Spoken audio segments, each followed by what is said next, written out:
Hola, ¿qué tal? Mi nombre es Camila Sandoval y les voy a hablar acerca del capítulo 3, 4 y 5 del libro De la pobreza a la marginación, relatos y discurso de personas en situación de marginalidad, las emociones desde el corazón de personas sin hogar, evolución de la situación de las personas sin hogar y el estudio de caso. Este libro me pareció realmente interesante y bastante educativo con respecto a lo que es la materia de desarrollo local, que es la que nos está impartiendo la Alicia Moribel. Así que bueno, comencemos. Bueno, comencemos hablando del capítulo número 3, que habla sobre los procesos del empobrecimiento, a lo cual vamos a ver más que nada lo que son factores del empobrecimiento. Más que nada se da a entender lo que es la naturaleza de la pobreza en el sistema social, ya que es crucial ver cuáles son los factores en los cuales se destacan los programas europeos contra la pobreza.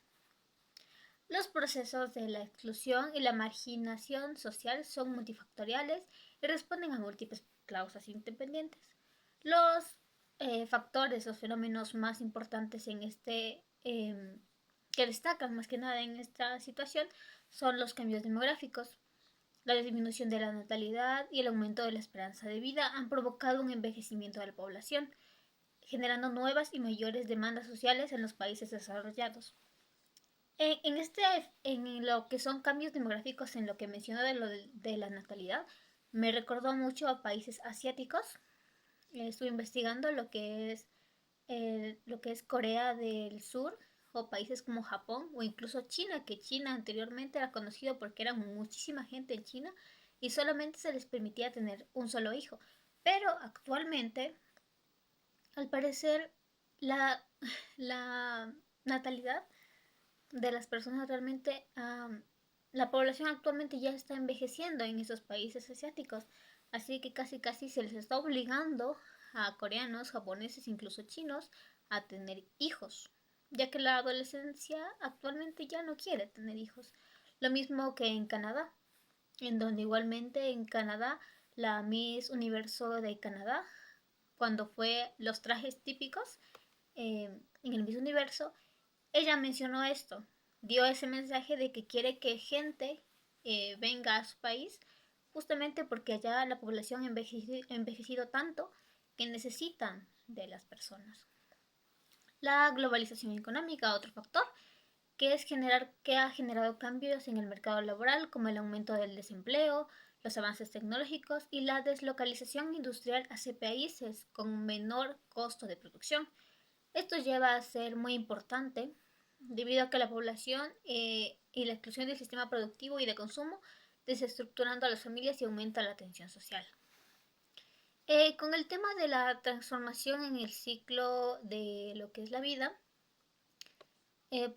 podemos mencionar que el retrato de la entrada de las mujeres de mercado laboral, las jubilaciones que son anticipadas, la creciente incorporación de las mujeres al trabajo remunerado ha incrementado mucho la demanda de servicios de tener cuidado a las personas mayores, la transformación de la estructura familiar, ya que actualmente ha aumentado mucho lo que son las familias monoparentales, los núcleos compuestos de parejas, o como ya lo mencioné, que actualmente la gente ya no quiere tener hijos, las migraciones económicas, ya que la migración es impulsada por razones económicas, en su mayoría, en su mayor parte, la dificultad de acceso a lo que es la vivienda, ya que actualmente es muy costoso, incluso pareciera meme, que se decía que antes nuestros padres a los 20, 25 años ya tenían su casa o ya tenían algo, pero actualmente ya no es tan posible que una familia tenga su casa propia, la mayoría vive en cuestiones de arrendados o viven todavía con sus papás. La problemática social, lo cual son los fenómenos como la drogadicción, también algunos tipos de enfermedades que no tienen cura, como el VIH y el SIDA, el aumento de las discapacidades en la población y las enfermedades mentales, que realmente es muy eh, importante. Anteriormente, años anteriores, quizá en la época de mis padres, ellos no creían mucho en lo que son enfermedades mentales, pero actualmente cobran una muy grande relevancia. Y la pobreza como eje de políticas sociales, ya que las políticas sociales enfocadas en una marginalización y la exclusión social ha tenido un eje central en lo que es la pobreza. En el punto número 1 podemos hablar de las consecuencias de lo que es la globalización. La globalización ha impactado profundamente en todos los aspectos de nuestra vida, según el libro, desde lo económico hasta lo que es social. Una de sus características principales de este fenómeno son la eliminación de fronteras del comercio, la difusión global de modos de producción y consumos capitalistas, el liderazgo de flujos económicos y del capital, reducción del control estatal en áreas como la ciencia, la política monetaria y crisis económicas, la expansión mucho de la tecnología mediante consolidación del inglés como la lengua internacional, ya que actualmente, como todo el mundo dice, que el inglés es la lengua universal y que todo el mundo debería hablarlo. La globalización ha fomentado mucho lo que es el desarrollo económico y la integración comercial, pero también profundiza lo que es la desigualdad y afecta especialmente a las economías mucho más vulnerables, como podrían ser los países de América Latina o africanos. En el punto número 2 vamos a hablar acerca de los conceptos de pobreza, desigualdad e inclusión social. Comencemos hablando de la pobreza. La pobreza se define como la carencia de bienes materiales, culturas y sociales para convivir con dignidad. Es un fenómeno relativo que depende del contexto socioeconómico y se estudia junto con la desigualdad en la distribución de ingresos y recursos. El umbral de la pobreza, según el Instituto Nacional de Estadísticas de 2016, se fija que el 60% de la media de ingresos existen varios tipos de tipología de pobreza, la cual es la relativa, la cual es de los ingresos entre el 31, 35 y 50% de la media, la moderada, que son los ingresos del 25% y del 30% de la media, la severa, que son ingresos entre el 15% y el 25% de la media, y la extrema, que son ingresos por debajo de los 15% de la media. Ahora hablemos acerca de la desigualdad. La desigualdad refleja la distribución desigual de recursos y oportunidades en una sociedad. Influye mucho lo que son factores económicos, capacidades y motivaciones, las sociales, que son redes de apoyo y pertenencia comunitaria. También existe la integración social, la cual se divide en tres zonas. Zona de integración, que es una estabilidad laboral y relacional. La zona de vulnerabilidad, la cual precaria laboral y fragilidad de los apoyos sociales. Y la zona de exclusión, que es la falta de empleo y el aislamiento social. Otra cosa de la que nos está hablando el libro son acerca de los factores de inclusión, los cuales pueden ser de diferentes tipos, los cuales son laborales, empleo estable y buen nivel de ingresos, los económicos, que son ingresos regulares y una vivienda propia, los culturales, que es la integración social y las cualificaciones reconocidas, las personales, como título, personas sin hogar, definición, causas, características, tipos y tendencia. Primero comencemos definiendo qué es una persona sin hogar. Hay que aclarar que esta definición realmente es muy difícil de concebir. Casi nadie sabe cómo definirlo al 100%, ya que engloba muchísimas cosas. Pero más que nada se utiliza el término persona sin hogar, que define a un grupo de personas quienes no tienen acceso a un alojamiento adecuado, permanente, que brinde estabilidad, ya que las barreras pueden ser económicas, sociales o personales para que esas personas no tengan, por así decirlo, hogar. Como se dice, no hay una definición completamente detallada que esté muy bien dicha, pero basado en la exclusión de viviendas dignas y calificadas se basa en cuatro categorías principales, los cuales son sin alojamiento, que es personas que viven en la calle o en espacios públicos, personas que tienen un alojamiento de emergencia o albergues nocturnos, las personas sin vivienda, que son personas en alojamientos temporales de transición, mujeres de refugios, los migrantes y personas en instituciones sin opciones de vivienda posterior.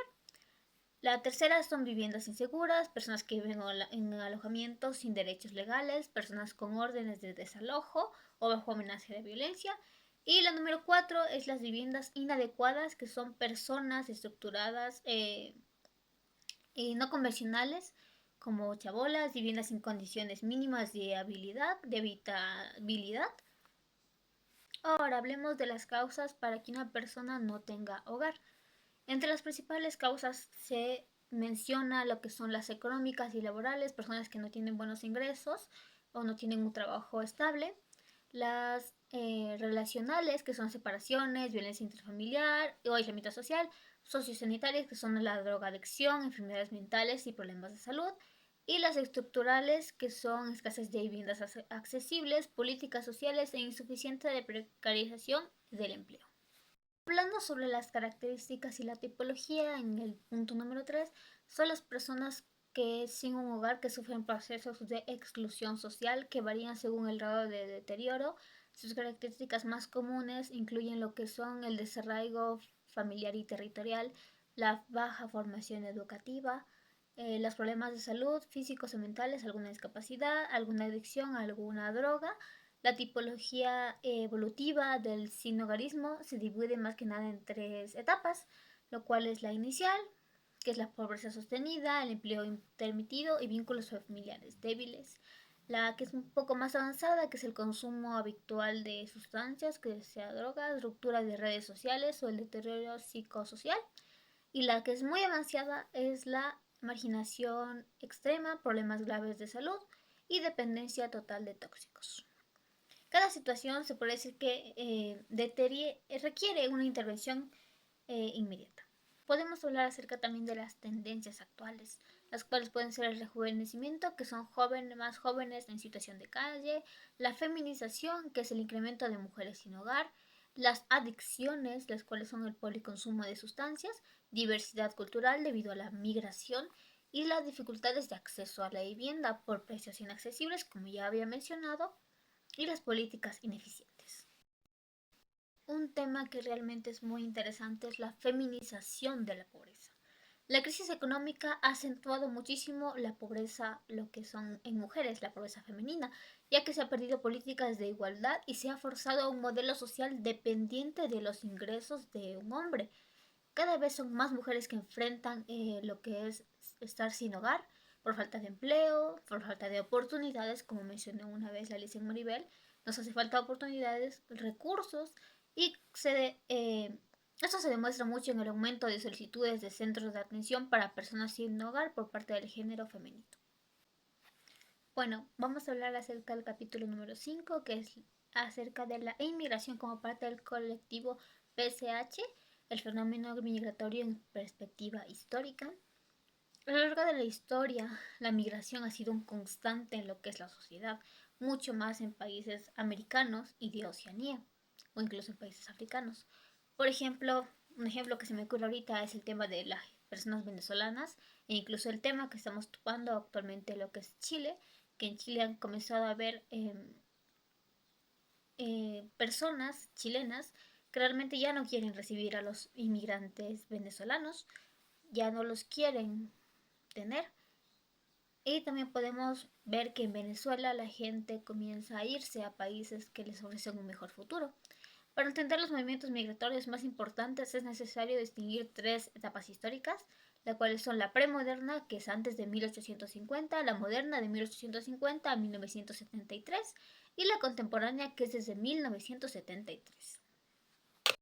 En el punto número 1 se trata acerca de cómo se define primeramente las migraciones. Se las define como un desplazamiento de la población de un lugar geográfico a otro por un tiempo considerable o indefinido. No se considera migración a lo que son, por ejemplo, viajes turísticos, de negocios, los militares, educativos, ya que no implica un cambio durante un tiempo muy prolongado o duradero. El proceso migratorio comprende los siguientes elementos. La persona migrante, que es la persona que desarrolla un proyecto social para inmigrar, o sea, para irse a otro lugar. La inmigración, que es el establecimiento de la comunidad en donde va a la persona a llegar. El retorno de la persona, que es el regreso al lugar de origen, que a menudo es transformado por la experiencia de un extranjero, ya que mucha gente retorna a su país de origen porque no se acostumbraron, por así decirlo, a estar en otro lugar. En el punto número 2 vamos a hablar acerca de los tipos de migraciones.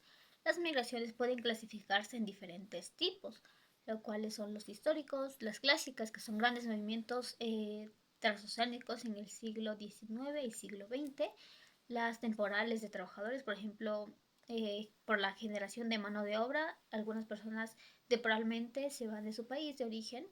Las forzadas, que son resultados de guerras, por ejemplo, la de Ucrania, cuando muchas personas comenzaron a migrar hacia otros países, o los desastres que suele pasar mucho en Chile, cuando en Chile hay un desastre, por ejemplo, en Chile es muy normal lo que son los terremotos, mucha gente ha tenido que abandonar Chile para irse a otros lados, las sociales y legales, las irregulares, las que carecen de respaldo legal o para residir o trabajar, las regulares que cumplen todos los requisitos legales, las transitorias o definitivas, ya que son según la duración de la estancia, algunas son de paso o algunas son completamente definitivas, que se van a quedar ahí.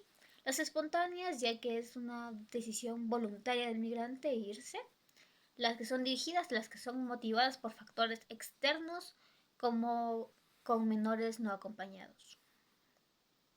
Las causas específicas de esta podrían dividirse en ecológicas, ya que son provocadas por desastres naturales, como ya había mencionado, las políticas, conflictos bélicos o persecuciones, como en Venezuela, la situación que está pasando, las económicas, que son la búsqueda de mejores condiciones de vida, que en sí puede ser la que más se escucha. 5.3 podemos hablar acerca de las migraciones y las clases sociales. Mucha gente piensa que por la clase social, dependiendo de eso, migras o no. El asentamiento de inmigrantes genera diversas consecuencias sociales, como la economía sumergida, el asentamiento de zonas marginales y censos dobles. Para enfrentar estos retos, los estados deben implementar políticas de integración basadas en modelos como la asimilación, el multiculturalismo o el interculturalismo. Aquí yo quiero hablar acerca también de lo que es la clase social, ya que yo tengo una conocida que es venezolana. Ella apenas llegó cuando comenzó esto de los migrantes venezolanos. Ella en Venezuela era por así decirlo, de una familia de clase alta, pero hasta esa persona cayó y terminó trabajando aquí en una de las heladerías de mi mamá, lo cual ella tenía título universitario, tenía absolutamente todo para triunfar en su país, tenía un título, tenía un masterado, y dejar todo eso para venir acá a trabajar de empleada de mi madre en la heladería que tenemos aquí en Salcedo. Pero ella dijo que fue bastante duro. La contratamos, le pagamos lo que tocaba pagarle, pero pues para ella sí fue como que decía, a mí me dijo una vez que se sentía un poco mal de haber estudiado tanto, tanto, tanto para terminar así. Actualmente ella ya después consiguió un trabajo. Ella nos había mencionado que le encantaba mucho su trabajo, a que trabajar con nosotros, ya que aprendió a hacer helados y todo. Le gustaba mucho trabajar y ella dijo que no iba a cambiar el trabajo, eh, el trabajo que le dábamos, a menos de que sea un trabajo de oficina. Al final le ayudamos y consiguió un trabajo de lo que es de oficina y por fin pudo establecerse aquí, pero nos contó hace poco, porque también aparte de eso también cerramos la heladería. Ella nos contó hace poco que en ese trabajo la trataban algo mal por justamente ser venezolana, ya que decía que pues gracias a nosotros tú comes. Después la despidieron. Eh, Lastimosamente ya no pudimos dar trabajo porque cerramos la heladería en donde ella trabajaba y actualmente solamente nos ocupamos mi familia y yo. Ya nos estamos manos aparte, pero recuerdo muy bien cuando ella me contó que ella se esforzó tanto para estudiar, venir a otro país y básicamente no ser nadie, solamente ser una empleada de alguien más. También hablamos acerca de la población inmigrante y las necesidades de intervención social, las cuales son las necesidades de los inmigrantes, varían según su situación sociocultural, administrativa y cultural. Entre las principales prioridades se encuentran el empleo, la vivienda, el acceso a servicios básicos como educación y salud. La red de apoyo, tanto familiar como comunitaria, juega un papel crucial en su bienestar. Hablando acerca de las necesidades de la población inmigrante, las necesidades se agrupan en tres áreas principales, la cual es la estructural, que es el estatus legal, el acceso a la vivienda y el empleo, la reagrupación familiar y servicios públicos como educación y salud. Los culturales, identidad, los cuales son los conocimientos del idioma, las costumbres locales, así es como la aceptación de la cultura mutua, la social, que es la participación activa en la vida pública y la reducción desigual del mercado laboral. En el punto número 6 hablaba de la población de la regularizada e indocumentada. La situación administrativa en factores clave que determinan el acceso a los derechos y servicios. Mientras que los inmigrantes regularizados tienen mayores oportunidades, las personas indocumentadas se enfrentan a exclusión laboral, educativa y social, además de un constante riesgo de deportación, como suele pasar en lo que son Estados Unidos, ya que siempre hemos mencionado en la cultura popular aquí en Latinoamérica, se menciona que las personas ilegales, pero el término correcto sería personas indocumentadas, que van hacia Estados Unidos y tienen menos oportunidades a menos de que realmente saquen la residencia estadounidense. Para terminar acerca de este libro, el punto número 7 nos habla de la dificultad de estrategias de intervención. Los principales obstáculos para la integración de inmigrantes incluyen el desconocimiento de derechos, las barreras lingüísticas, que muchas veces la gente migra pero no sabe el idioma, como ya mencioné, en Estados Unidos hablan inglés, personas de Latinoamérica migran allá y no saben inglés, es una barrera que tienen, la falta de tiempo y de recursos económicos, la discriminación en áreas clave como empleos y viviendas. Las estrategias para abordar estas dificultades abarcan la acogida, que es la gestión adecuada de facilitar la inserción social y laboral, el empleo, que son problemas de personalización, de formación y búsqueda laboral, el asesoramiento legal, que es la orientación para la regularización administrativa, la vivienda, que es garantizar el acceso a condiciones habituales dignas, la salud, que garantiza el acceso al sistema sanitario y de salud en programas preventivos, la educación, que es apoyar la integración educativa a las nuevas generaciones. Bueno, para terminar el análisis de este libro y mi exposición, me gustaría mencionar que el objetivo final es lograr una sociedad inclusiva donde la diversidad cultural sea un valor compartido entre todos los seres humanos. Eh, Podría decir que es un libro bastante interesante. Me agradó ya que pude comprender un poco más acerca de la migración, acerca de las dificultades de las personas, de la desigualdad, del desempleo. Son bastante temas muy importantes en lo que es la carrera de trabajo social. Gracias por ver mi exposición y espero te haya gustado.